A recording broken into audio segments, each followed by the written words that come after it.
At my ex's baby shower, his new girlfriend stood up in front of everyone, smiling with her hand on her belly, and said, "He told me he never loved his first family. They were just a mistake."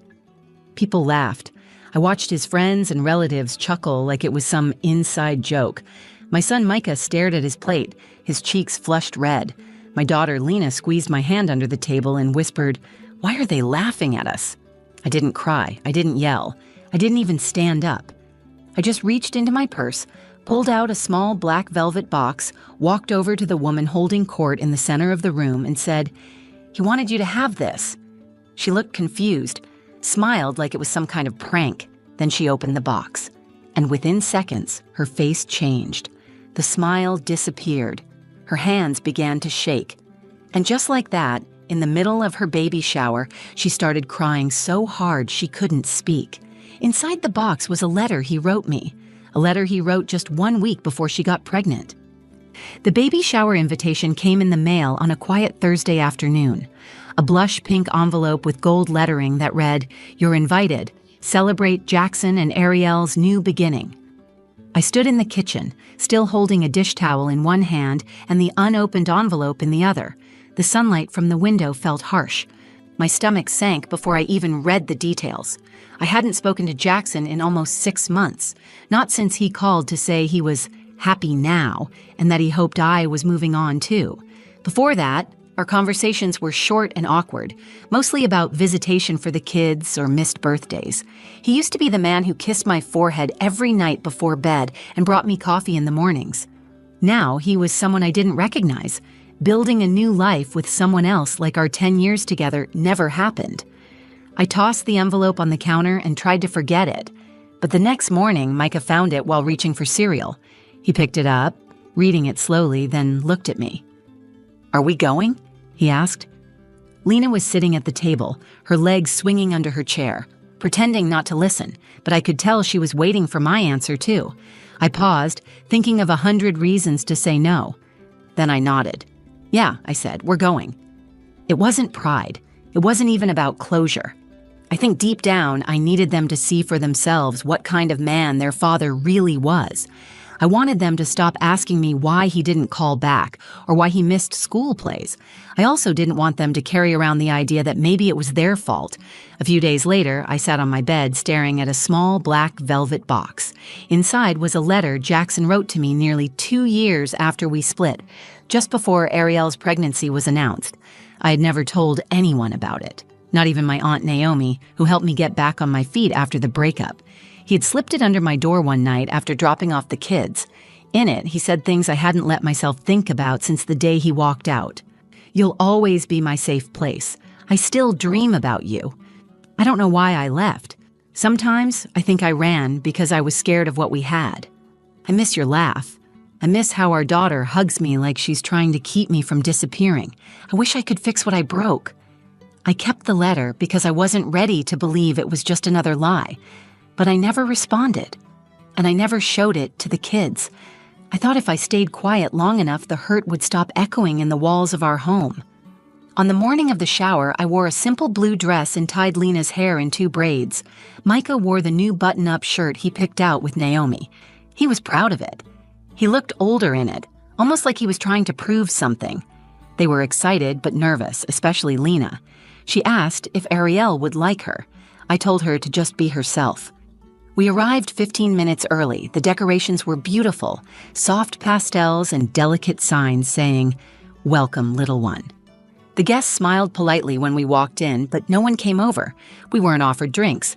No one asked if we needed seats. We found a table in the back near the dessert trays and sat quietly. Jackson didn't even acknowledge us right away. He was too busy holding Ariel's hand and greeting her family. Aunt Naomi had warned me not to go. The night before, she said, "You don't need to prove anything to anyone, Kayla. Let them have their moment. You already raised your babies with grace." But I needed to be there. I needed my kids to hear whatever version of the truth their father was going to tell in front of his new life. So we waited, watched the room fill up with laughter and games and tiny gifts.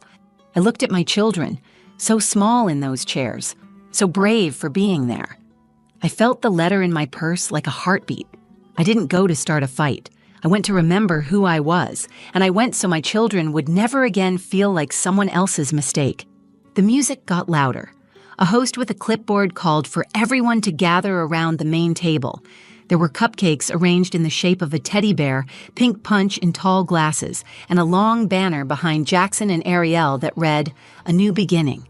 People clapped, whistled, and cheered as the couple made their way to the center. Jackson had his hand on Ariel's back like he was guiding her into a spotlight. She glowed. He looked comfortable, proud, like a man who had finally figured himself out. I kept glancing at my kids. Micah had stopped smiling. He was tracing shapes on the tablecloth with his finger, his shoulders hunched forward. Lena had her chin in her hands, watching the crowd. Every so often she looked up at me, waiting for a sign that we could leave. We stayed quiet through the diaper games and the gift opening. No one acknowledged our table, even when Jackson unwrapped the present the kids had picked out. A soft white baby blanket Lena insisted on because it reminded her of the one she had as a baby. He opened it, smiled politely, and moved on without saying a word to us. Then, someone handed Ariel a microphone. She stood beside Jackson, her hand resting on her belly, and smiled at the crowd. "I just want to say thank you," she began, "to everyone who's shown us love and support. We are so lucky to be surrounded by people who understand what it means to build something real." There were nods and claps. I felt my chest tighten. I could already feel it coming, like a shift in the wind before a storm. She looked at Jackson, then back at the guests. "Some of you know Jackson's story," she continued, "how he tried to make something work that was never meant to last. He stayed with the wrong person because he thought it was the right thing to do." My mouth went dry. He told me once that he never truly loved his first family, that they were just a mistake, a chapter he should have ended earlier. Someone in the crowd laughed. It wasn't cruel, just casual. A woman in the front smiled and shook her head like she was remembering something silly. I didn't move. Micah's hand froze on the table. He blinked, then looked at me. Lena stared straight ahead, her face blank. "He said he only knew what real love felt like when he met me," Ariel went on. "And now he finally gets to do it right." The room clapped. Someone yelled, "Amen to that!" I sat there with my spine straight and my jaw clenched. I wanted to scream, not for me, but for my kids, for the way Micah's shoulders had dropped and how Lena's bottom lip was trembling, for every bedtime story I had read to them while Jackson was out finding himself, for every holiday I had to fake a smile so they wouldn't feel the hole he left behind. I glanced at Jackson. He wasn't looking at us. He clapped like everyone else, a proud man standing next to his new beginning. In that moment, I felt something I hadn't felt in years. Not heartbreak, not anger, clarity. This wasn't just about a man who left. This was about my children sitting in silence while a room full of adults laughed at their existence. It was about a father who was too much of a coward to look his own kids in the eye while someone else erased them from his story. I reached into my purse and felt the small box. I hadn't planned on using it. I brought it because it reminded me of who he really was, not the version he played for other people. But now, watching my son blink away tears and my daughter trying not to cry in public, I knew what I had to do. This wasn't about revenge. This was about the truth he had buried, and the truth she had no idea was sitting in that box. I stood up, not quickly, not angrily, just calmly, like I was walking toward something that had been waiting for me. People turned their heads, some quieted. Ariel was still talking, still smiling, but she stopped when I reached her. I held out the box and said the only words I needed to say. "He wanted you to have this." She took the box from my hand like she thought it was a joke. Her smile didn't fade at first. She looked at me, then at Jackson, like this was just another part of the show. I didn't say anything else. I turned and walked back to the table where Micah and Lena were still sitting, trying to disappear into their chairs. Ariel glanced around and gave a little laugh, trying to brush it off. She held the box in her palm, turning it over. It was small, covered in worn black velvet with a tiny gold clasp. I had kept it in my dresser drawer for almost 2 years, buried beneath jewelry I never wore anymore. I used to think that if I ever opened it again, I'd fall apart. But when I pulled it out the night before the shower, I didn't cry. I just read the letter once, folded it carefully, and tucked it back inside. Jackson stepped closer to Ariel, probably trying to wave it off to change the subject or steer the attention back to the gifts. But she opened the box before he could stop her. She pulled out the letter with her fingers, slow and deliberate. The room started to quiet down. Laughter softened. Someone turned the music lower. Ariel unfolded the paper and looked at it. I could tell the moment her eyes hit the words. She blinked, then read faster, her smile dropping without her realizing it. I had memorized every word of that letter. I didn't need to see it to know what it said. Kayla, I keep trying to tell myself you're better off without me, that I made the right choice walking away, but I don't sleep anymore. I hear Lena calling for me when I'm not there. I see Micah's drawings and wonder what they'd look like if I stayed. You were always patient, even when I didn't deserve it. I don't know how to ask for forgiveness. I don't even know what I want anymore. I just know I miss you. I miss all of it. I think I ran because loving you scared me. But losing you scares me more. I hadn't written back. I never even told him I read it. A week after that letter showed up, he posted a photo of Ariel on his social media with the caption, "Starting over, starting fresh." 2 weeks later, she announced the pregnancy. I didn't send the letter back. I didn't burn it. I just waited. Maybe not on purpose. Maybe I just wasn't ready to let it go. Until now, Ariel's hands were shaking. Her face went pale. She looked at Jackson, then back at the letter. She read something under her breath. I couldn't hear the words, but I saw her lips move. Her eyes were wet. She pressed the letter against her chest like she was trying to hide it, like she didn't want anyone else to see what she had just read. Jackson reached for the paper, but she stepped back. "You wrote this?" she asked him, her voice louder than she intended. He looked like a kid caught in a lie. His mouth opened, but nothing came out. He tried to laugh it off. That was a long time ago. It didn't mean anything. Her voice cracked. "You said you never loved her. You said it was just duty, that she manipulated you with the kids." He said nothing. She looked around the room like it was finally dawning on her that this wasn't a celebration anymore. People had stopped clapping. Conversations faded. Plates were left half-eaten. Everyone was watching now. Everyone heard her. Everyone saw him. I stayed quiet. I didn't need to add anything. The letter spoke for itself. His words, not mine. Micah tugged on my sleeve. "Can we go?" I nodded. I reached for Lena's hand and stood. We walked toward the door while Ariel stood frozen in the center of the room, holding the proof that everything she believed about Jackson was just a carefully crafted lie. I didn't look back. I didn't need to. The truth was already open, and it had done what truth always does. It changed everything. We were halfway to the door when I heard Ariel's voice again. "I believed you," she said. I stopped walking. Not because I was going to turn around, but because I needed to hear this part. For once, I needed to know what it sounded like when someone else stood in the truth I had lived with for years. "You told me I was different. You said she clung to you, that you stayed because of the kids, because you felt sorry for her," Ariel said. Her voice wasn't raised, but it was sharp and trembling. "But this letter says you loved her, that you never got over her, that you ran away from her." I turned slightly, just enough to see Jackson's shoulders tense and his jaw tighten. He didn't yell. He didn't apologize. He just looked like he had been caught in the middle of his own lie and had nowhere to run. Ariel's eyes welled up again, and this time she didn't try to stop it. Her face crumpled. The letter, now soft and creased from her grip, hung loosely in her hand. She looked at the people still sitting around the room and shook her head.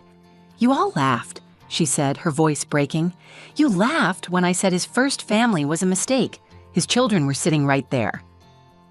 The silence was louder than the music ever was. No one had anything to say. Not Jackson's brother, not his cousins, not the friend who earlier clapped at the idea of a new beginning. They just stared. No one moved. Jackson finally spoke. "It was complicated. You don't understand." Ariel shot him a look. "I understand perfectly. You lied. You built this whole relationship on the idea that she never mattered, that her kids didn't matter. You made me think I was your first real love, that this baby was your first real family, but that's not what this letter says." She held it up in the air for a second, then let it fall to the table. "You could have just told the truth," she said. "You could have told me you weren't over her. I would have made a different choice." Jackson ran a hand down his face and looked around as if searching for an exit. His polished image was gone. The confident host was now just a man whose story had fallen apart in front of the very people he tried to impress. I took a step toward Micah and Lena. Neither of them said a word. They were watching, listening, processing. I knelt next to them. "You okay?" I asked. Micah nodded slowly. Lena leaned her head against my shoulder. "Can we just go home?" she whispered. "Yeah," I said. "We're done here." As we turned to leave, I heard Ariel again, softer this time. "Kayla." I looked back. Her face was flushed, streaked with tears. She wasn't holding the microphone anymore, just standing there, empty-handed, lost in a room she no longer recognized. "I didn't know," she said. "I'm sorry." I gave a small nod. "I know." That was all. No need for a speech. No need to hold on to anything else. What needed to be said had already been written, already been read. We walked outside into the early afternoon sun. It was warm, quiet, nothing like the tension still hanging in that pastel-decorated room behind us. I opened the car door for Lena. Micah climbed in beside her. I looked at both of them, my heart heavy and full at the same time.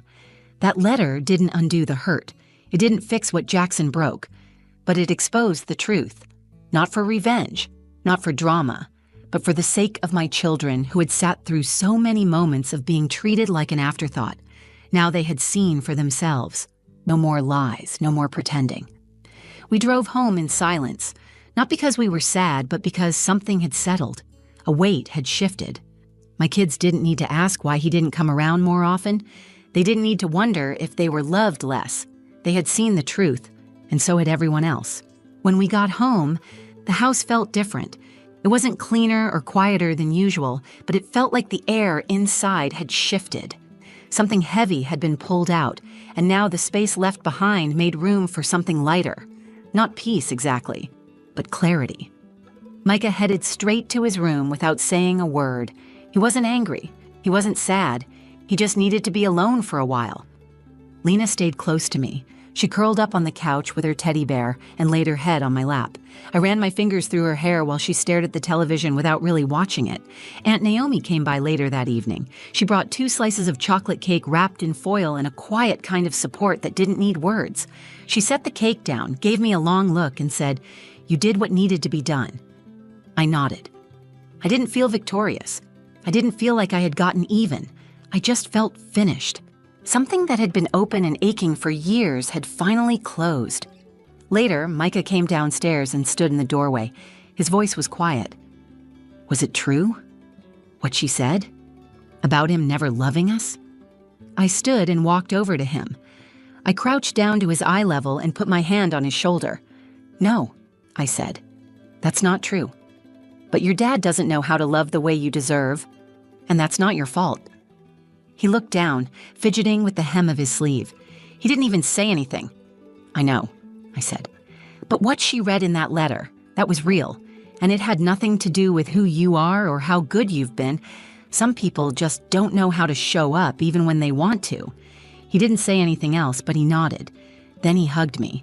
Not quickly or out of habit, but tightly, like he needed to hold on to something that felt safe. I wrapped my arms around him and held him until he pulled away. That night, after the kids went to bed, I sat at the kitchen table and opened the letter again. I hadn't planned to keep it.